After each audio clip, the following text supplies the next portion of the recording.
for Kenyans. Now, the Kenya National Commission on Human Rights now wants the Chapter 6 working group under the leadership of the Attorney General, Githu Muigai, to look into the ethical standards of aspirants elected during the party primaries, according to a report released by the Commission on the credibility of the party primaries. Some of those elected do not meet the leadership and integrity requirements as outlined in the Chapter 6 of the Constitution.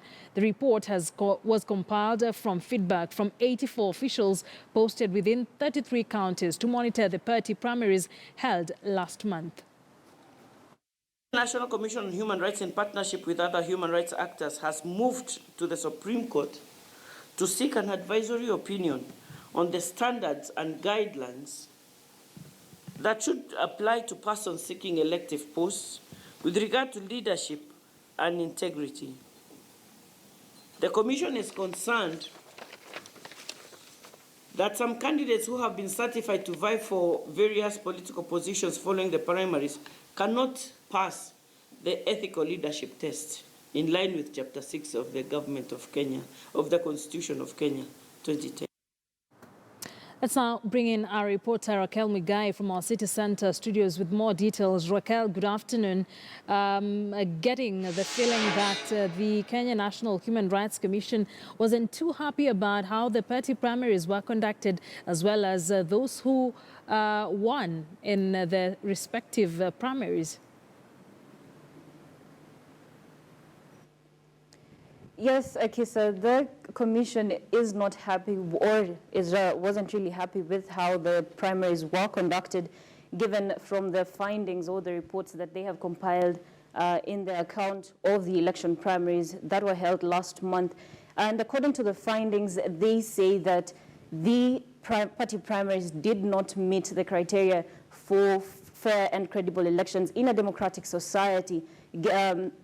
Given that the party primaries are a prerequisite to the general elections, they feel that whatever occurred during the party primaries could be a representation of what might happen in the general elections. And just to give you some of the findings that they have reported in their that they might have compiled in their report, they include cases of bribery. That is where aspirants have been alleged to have been dishing money to their supporters, and some 5 counties experienced this. There were cases reported within 5 counties, one of them being Bungoma, Elgeyo Marakwet, and Nairobi and Garissa counties. There are also cases of violence whereby there were cases reported of attempted rape or alleged abductions of aspirants together with their supporters, as well as the use of firearms and crude weapons. There was also the issue of misuse of public resources. For example, the report cites that in Elgeyo Marakwet County,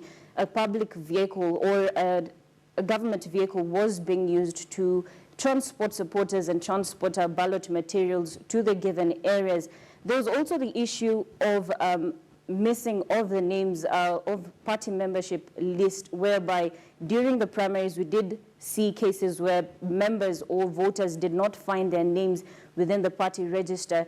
And according to the Commission, it is that given that such a scenario could occur during the party primaries, where the elections were being held at a very low level, and that's the political parties, it therefore means that if they cannot be able to handle such a case where they can be able to compile a list of their members, then it will be very difficult if it is to compile, if it is to come up with a compilation of names of those who will be voting in the 2017 general elections. But despite all this, despite all the shortcomings that have been reported in the findings, the Commission finds that the high level of commitment among security stakeholders was very commendable, given that there was enough deployment of security officials within the polling centers to ensure that the party primaries were not hindered by acts of violence or acts of or chaotic acts. So therefore, at this moment, what the Commission recommends is that some of these happenings should not occur, given that this might be a representation of what might occur during the general August 8th polls. Akesa. Raquel, thank you very much for that update. That's our reporter Raquel Muigai joining us from our city centre studios, and definitely